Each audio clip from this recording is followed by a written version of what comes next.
चलिए आज बात करते हैं राइट टू डिस्कनेक्ट बिल 2025 के बारे में। ये बिल है क्या और क्या ये वाकई काम और जिंदगी के उस धुंधली सी लाइन को थोड़ा साफ कर पाएगा? आइए समझते हैं। ऑफिस का टाइम तो कब का खत्म हो गया, पर फोन है कि चुप होने का नाम ही नहीं लेता। ईमेल्स, मैसेजेस, कॉल्स, मतलब ये सिलसिला तो कभी रुकता ही नहीं। ये कहानी हम में से ज्यादातर लोगों की रोज की कहानी बन गई है ना? लेकिन जरा सोचिए, क्या हो अगर इन सबको नजरअंदाज करने का, उन्हें इग्नोर करने का एक कानूनी हक मिल जाए? जी हाँ, यही वो बड़ा सवाल है जो राइट टू डिस्कनेक्ट बिल के बिल्कुल सेंटर में है। तो सवाल ये उठता है कि भाई इस बिल की आखिर जरूरत ही क्यों पड़ी? सब बढ़ा दिया, वर्किंग आवर्स बढ़ा दिए, टारगेट्स बढ़ा दी, रिस्पॉन्सिबिलिटीज बढ़ा दी, स्ट्रेस बढ़ा दिया। चलिए सबसे पहले उस प्रॉब्लम की जड़ तक चलते हैं, जिसे हम कहते हैं हमेशा ऑन रहने वाला कल्चर। अब देखिए, ये जो हर वक्त डिजिटल दुनिया से जुड़े रहने की आदत है ना, इसकी कीमत हमारी सेहत चुका रही है। बिल के हिसाब से इसी वजह से नींद पूरी नहीं होती, थकान बढ़ती है और हम इमोशनली भी बिल्कुल थक जाते हैं। इन्फॉर्मेशन का बोझ इतना ज्यादा हो जाता है कि इसके लिए एक शब्द भी बन गया है, इन्फो ओबेसिटी। और ऊपर से हर मैसेज का फौरन जवाब देने का जो प्रेशर बना रहता है, वो तो है ही। इस प्रेशर का ना एक खास नाम भी है, टेली प्रेशर। ये वो स्ट्रेस है जो हमें महसूस कराता है कि हर मैसेज का जवाब तुरंत देना ही पड़ेगा, चाहे रात के 2 ही क्यों ना बजे हों। आसान शब्दों में कहें तो ये आज के ज़माने का मॉडर्न वर्कप्लेस स्ट्रेस है। और इंडिया में तो ये प्रॉब्लम और भी बड़ी हो जाती है। पता है क्यों?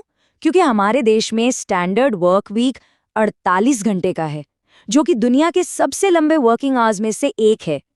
अब इतने घंटे काम करने के बाद डिस्कनेक्ट करने की जरूरत तो और भी ज्यादा महसूस होगी ही। तो बस इसी बड़ी सी प्रॉब्लम के जवाब में पेश किया गया है राइट टू डिस्कनेक्ट बिल। तो हुआ ये कि 6 दिसंबर 2025 को सांसद सुप्रिया सुले ने लोकसभा में ये बिल पेश किया। इसका सीधा साधा मकसद ये है कि कर्मचारियों को लीगली, मतलब कानूनी तौर पर ये अधिकार दिया जाए कि वो काम के घंटों के बाद खुद को काम से अलग कर सके। तो इस बिल का असल मकसद क्या है? इसका मेन ऑब्जेक्टिव है कर्मचारियों को डिस्कनेक्ट करने का कानूनी अधिकार देकर काम और निजी जिंदगी के बीच एक साफ बाउंड्री बनाना।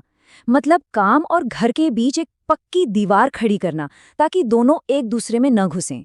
ठीक है, बिल तो आ गया, पर सवाल यह है कि ये असल में काम कैसे करेगा। चलिए इसके कुछ मेन पॉइंट्स को समझते हैं। Let's go.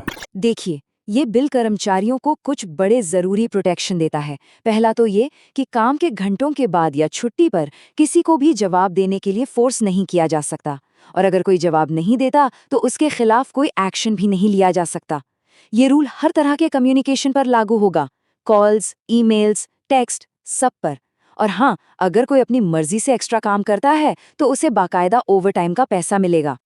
अब मान लीजिए कोई कंपनी इन रूल्स को नहीं मानती तो बिल में कर्मचारी की टोटल सैलरी के 1% तक के जुर्माने का भी सिस्टम है, ताकि कंपनियां इसे सीरियसली लें। मजा आया। लेकिन इसका ये मतलब बिल्कुल नहीं है कि किसी इमरजेंसी में भी संपर्क नहीं किया जा सकता। नहीं, ऐसा नहीं है। ये बिल एम्प्लॉय के हक और कंपनी की जरूरत दोनों के बीच एक बैलेंस बनाने की कोशिश करता है। मतलब कर्मचारी गैर जरूरी कॉल्स, मैसेज को इग्नोर कर सकते हैं, पर कंपनी के पास असली इमरजेंसी में कॉन्टैक्ट करने का रास्ता खुला रहेगा। और ये कैसे होगा? आपसी सहमति से बनाए गए नियमों के जरिए।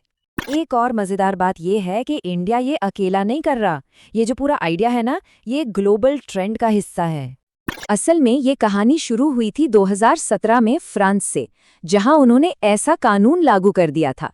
फिर 2019 में इंडिया में भी ऐसी कोशिश हुई थी, पर वो बात आगे नहीं बढ़ पाई। और अब 2025 में इसे एक नई अर्जेंसी के साथ, एक नई जरूरत के तौर पर फिर से पेश किया गया है। और सिर्फ फ्रांस ही नहीं, इटली और फिलीपींस जैसे देशों में भी ऐसे ही कानून मौजूद हैं। ये दिखाता है कि पूरी दुनिया में अब कर्मचारियों के मेंटल हेल्थ और उनके पर्सनल टाइम को बचाने पर जोर दिया जा रहा है। तो इन सब बातों का निचोड़ क्या है?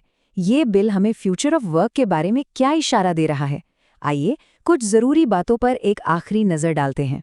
तो चलिए एक बार फटाफट से सारी जरूरी बातें दोहरा लेते हैं। ये एक प्राइवेट मेंबर बिल है जिसे सुप्रिया सुले ने पेश किया। इसका मकसद है कर्मचारियों को डिजिटल थकान से बचाना।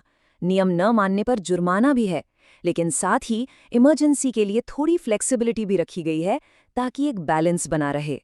लेकिन सबसे बड़ा और शायद सबसे अहम सवाल यही बचता है, क्या सिर्फ एक कानून सच में किसी ऑफिस के, किसी वर्कप्लेस के कल्चर को बदल सकता है?